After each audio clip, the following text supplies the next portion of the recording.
أهلا أعزائي المتابعين، فيديو جديد وتأليف جديد من عيار التقيل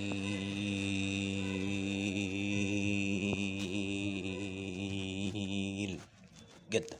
تأليف جديد من العيار تقيل جدا جدا جدا. يا أعزائي المتابعين، حلقة رقم 10 من قصة المستشفى المسكون.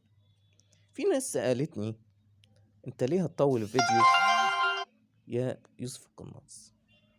رديت وقلت لهم ان السبب ان القناة بقت تنزل فيديوهات اقل من دقيقتين تقريبا، بتنزلهم شورتس، فاحنا هنضطر نرفع مدة الفيديوهات علشان نقدر ان احنا ننزل الفيديوهات بتاعتنا، وبالتالي طبعا ده هيعم علينا بفايدة ان احنا نقدر نتكلم مع بعض اكتر في الفيديو.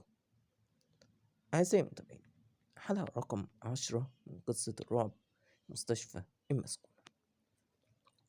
طبعا التأليف اللي فات منزلش ليه بقى؟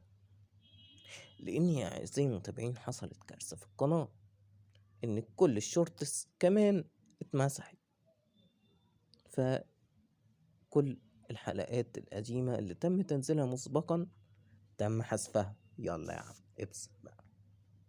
حلقة رقم 10 من قصة الرعب مستشفى مسكونة، عايزكم تقاووا في أحداثها جدا وتقروا التأليف بدقة وعناية تامة.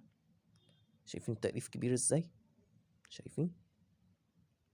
عايزكم تتدققوا كل كلمة في التأليف، وما تنسوش تدعونا بالتوفيق والنجاح والتطور والتوفق نحو الأفضل، لأن إحنا بنتعب عشان نقدم لكم الحاجات الحلوة دي. أشوفكم في فيديو جديد، مع السلامة.